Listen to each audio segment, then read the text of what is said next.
Recently, a lot of drama has been happening around the NBA and college basketball, and basically everywhere in sports. Mostly basketball because it's basketball season and it's nearing the end of March Madness. But we are here to cover what has been going on and explain to you why we think it happened and what could have been done to keep it from happening. And we will now take live coverage. Now, our first story. We've already done an episode covering why Kansas got beat by Oregon by 14 points. But later then, Kentucky was beat by North Carolina, which Kentucky was the second seed, North Carolina was the first seed, so it might not be that big of a deal. But the end of that game was a big deal, so we'll talk about what Kentucky could have done or South Carolina could have done to either make the game less close or to help Kentucky have kept the game tied and gone into overtime. But after that, the big deal, Florida getting beat by South Carolina. And we will cover why that happened. Now, what we're going to do, we're going to literally check out South Carolina versus Florida. Now we're going to go into the box score. Sorry, box score. Okay. Then we go to the recap. So, the Gamecocks won by 7 points, even though they were 26-10, while the Gators were 27-9. South Carolina had 2 Final Four. But what we need to know is the box score. So we might need to get in deeper. So what do you do then? All right. In half one, the Gamecocks were going to be by 7 points halftime, which 40-33. But in the second half, the Gamecocks scored 44 points, while Florida only scored 30. And if you can do easy math, you realize that would have Florida losing that game.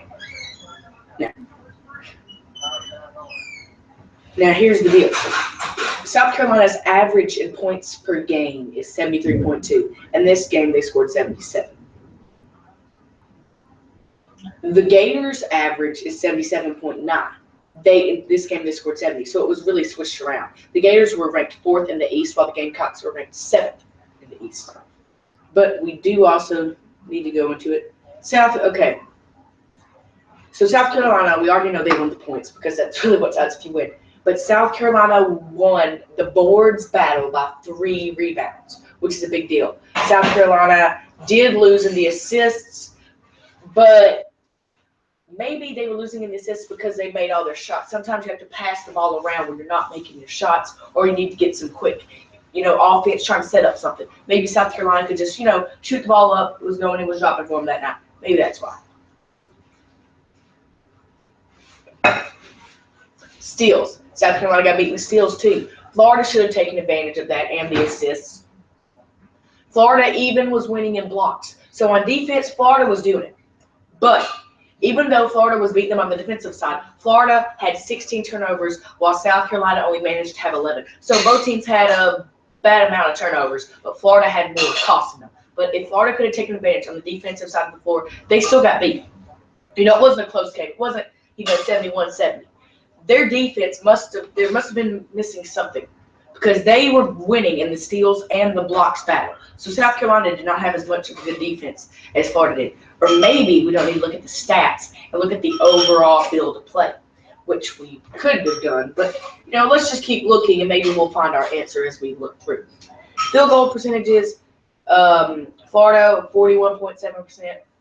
But South Carolina had a 49.1, and that goes back to the assists. They might have not needed to pass the ball. They could have just shot. Get that nice four-man. And it was a close game in the beginning. Florida started winning. Then South Carolina took over. So, the shots were dropping. That's a big deal. Okay, your free throw percentages. Florida kicked their butt. Florida had 92.9 percentage. South Carolina had a 74.2. And a 74.2 is a good percentage. But unless Florida did not shoot that many free throws, then it's hard to see how they lost because free throws are a big deal to how you win the game. 3-point percentage, Florida had a 26.9 while South Carolina had a 20 percentage point. Both are not that great, but maybe we need to look at more. Let's go into it. Tournament box score. We need to get the box score because we need to see the team's overall field of play to totally analyze it as a whole.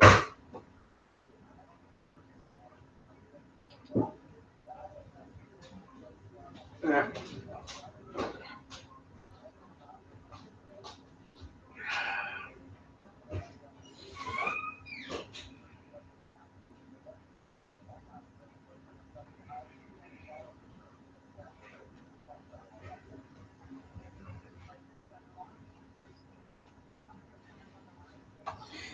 Alright. Here.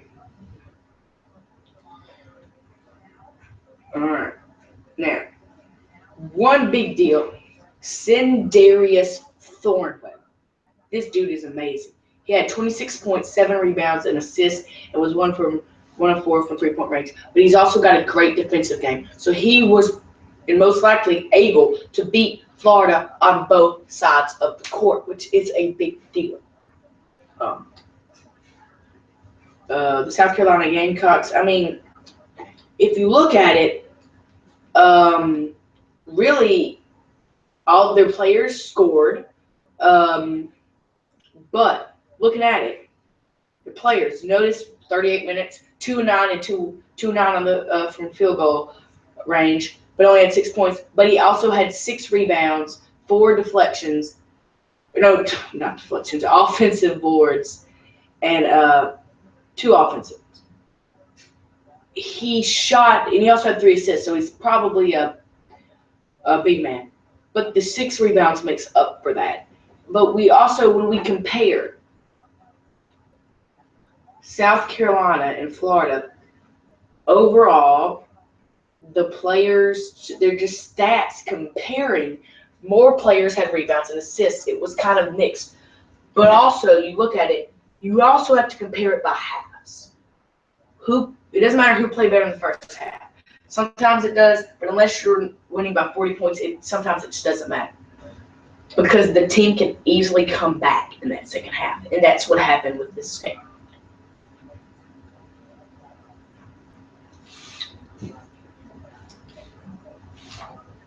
Now looking into the Kentucky Wildcats, this game was very close.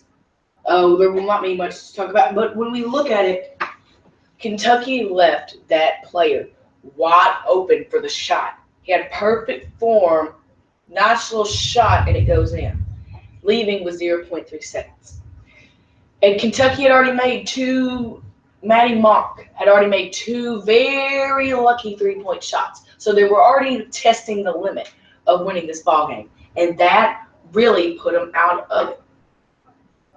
Kennedy Meeks had 7 points and 17 boards with 2 assists, 4 blocks. 17 boards. That's hard to argue against when you have 17 boards. And like that's Kennedy Meeks was the top performer. He also had 2 assists and 4 blocks. The top performer for Kentucky, Isaiah Briscoe, only had 7 points, 4 rebounds, 8 assists, and was 3-7 from the field. So you compare those 2 people, but you don't just want to compare them because those might just be 2 players. You have to look at the whole team's body of work, which shows that, look, in the first half, Kentucky had 33, North Carolina had 38, beaten by 4. But in the second half, Kentucky scored 40, North Carolina scored 37. But the problem is, even though Kentucky scored more than South Carolina in the North Carolina in the second half, they only scored 3 more than them in the second half, while North Carolina scored 5 more points than them. So automatically, if you do the math, 5 minus 3 is 2, 75 to 73, 2. That's the 2-point difference you have to look at right there, which is why North Carolina won this game.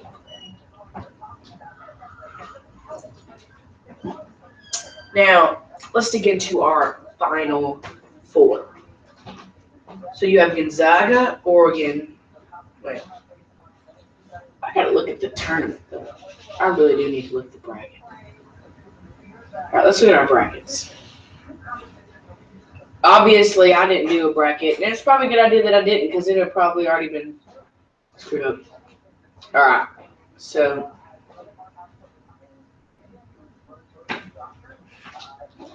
Right now, we have South Carolina at Gonzaga and Oregon at North Carolina. If I won't turn this vacuum cleaner on just for 1 second. Okay. I don't have to move. Oh, good.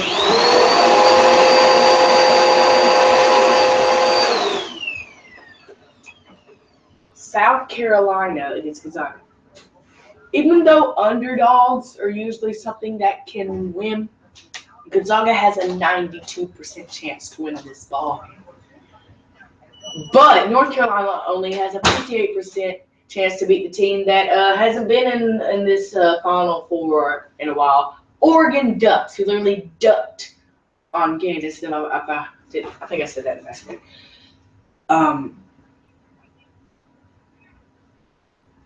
Yes, I know. Sorry, Dakota Jones is also a part of this. But North Carolina only has 58% chance. So you're going to be looking at a better game between Oregon and North Carolina. North Carolina seems to get the tougher competition. But don't count South Carolina out. They've won 2 big ball games that they probably were not expected to win. They could be the Villanova of 2017. Or the Clemson. Even though Clemson in football kind of, was expected to be in the championship. But still. It took a while, but nobody would have ever thought they would have gotten to that position to even be there. Nonetheless, winning. So who do I think is going to win?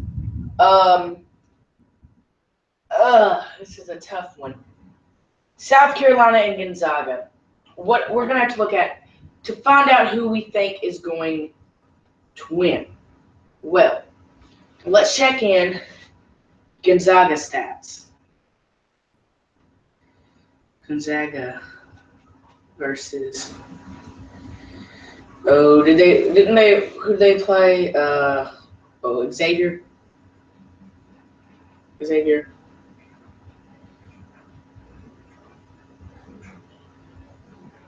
What's it? Is that even the team name yet? Xavier? I don't even remember. Yep. Beat them March 25th, 83-59. But let's look. What we're going to do is we're going to compare stats between Gonzaga and Xavier. It'll be hard because South Carolina played a tougher team maybe than Gonzaga did. But we can never say. Okay, Gonzaga had 83 points compared to Xavier's 59. Gonzaga had, like we said, 83 points, 41 boards, which was tied between Xavier, which is shocking because usually when you have a top board battle, you see it being a close game, but nonetheless. Gonzaga had 15 assists, 7 steals, 6 blocks, only 10 turnovers, 47.5 field goal percentage, 52.0 free throw percentage. South Carolina could take advantage of that, and a 50% 3-point percentage. It's hard to beat that. Now fudge, didn't mean to do that. Now let's go back. Now, let's compare that to what we already saw. Okay, it's going to be hard to remember, but I'm going to do my best. South Carolina, 70 points, 31 rebounds. Gonzaga had 41, 11 assists. Oh, I'm going to have to start a new tab to compare. Sorry. Gonzaga versus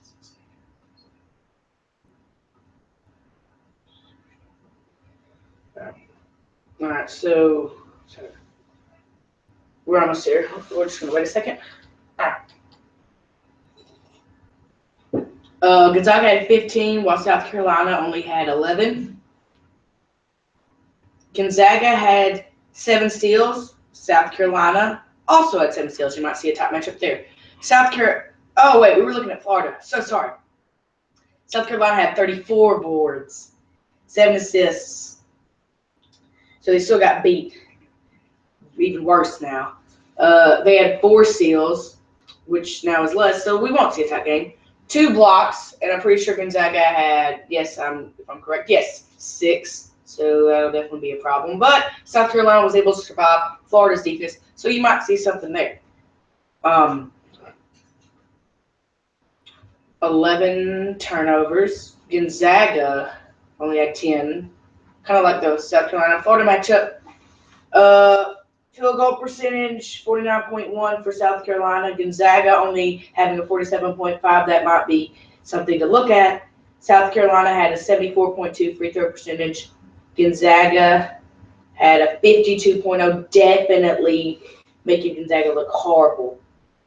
And South Carolina had 20.3 3-point percentage, while Gonzaga had 50 points. So that will be trouble. So after looking at these stats, I think this game will be closer than we think.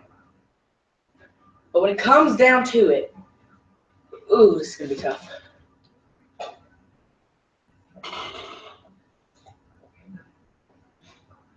I see South Carolina prevailing and beating Gonzaga.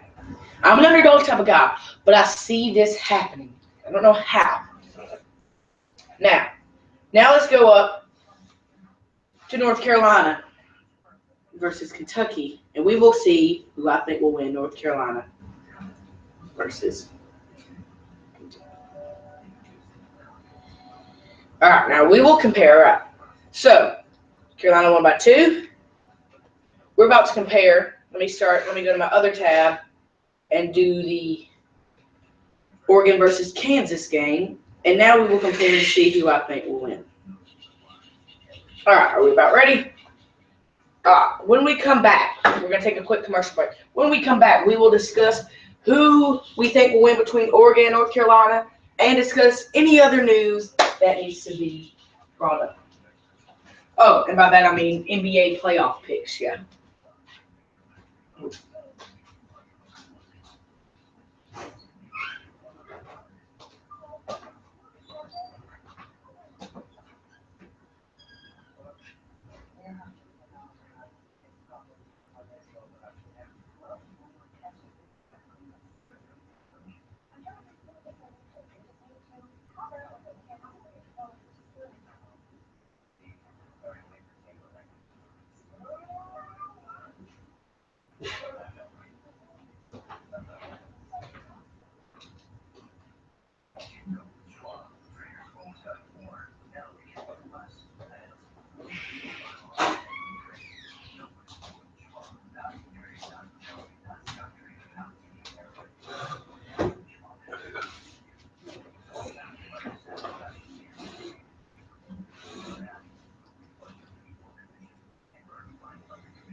All right, we're back. You can get your plate over there when you're done. You got your, All right, so we're going to have 74 points. North Carolina had 75. We're going to have 36 boards.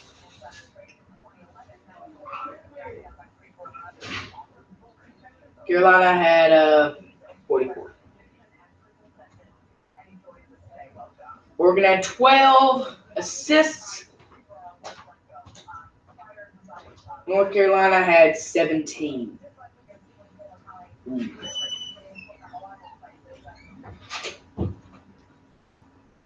On the steals department, Oregon had 5. And North Carolina has 7. North Carolina had 9 blocks in the block department. Oregon had 8. North Carolina had 9 turnovers. And Oregon had 13. But, okay, let's look though. Kansas only had 4 steals compared to Oregon's 5. And Kansas still had less turnovers. So this proves that Oregon just has trouble controlling the ball, keeping control of the ball. Because as you see, even though Oregon had more steals than Kansas, they still had more turnovers. So that just means that they're a bad ball handling team, as my analysis will say. Okay, 50.9% field goal percentage. for the Oregon Ducks. 41.5. I mean, not 41. 46.6. I think with Kentucky's. 46.6. Oh, we totally looked at this wrong. North Carolina had 16 turnovers. We were looking at Kentucky. Dang. I wonder how Kentucky didn't win, taking advantage of that. Sorry, this thing is really screwing me up. I'm totally sorry. But, so the turnovers department looks like, now let's compare here, though. So North Carolina and Kentucky both had 7 steals, and Kentucky only had 9 turnovers. So we can concur probably that both of these teams have trouble controlling the ball at times. So that'll be a good matchup. Carolina, as I've already said, had a 46.6 field goal percentage. On a free throw percentage base, they had 69.2. Oregon had 71.4. North Carolina had a 20.0% free throw percentage, while Oregon managed a 44.0. Ooh, that's pretty big. But I just do not see any team when it comes down to it beating North Carolina. Let me think. No, I think North Carolina is just too hungry after that big loss last year, where they almost won on a near buzzer beater, but then with a couple of seconds left, they had a close to buzzer beater, but then some other dude made a buzzer beater. It would have kind of been like an end of the game shot, but it hadn't been for Chris Jenkins making that one last year, which was freaking awesome. So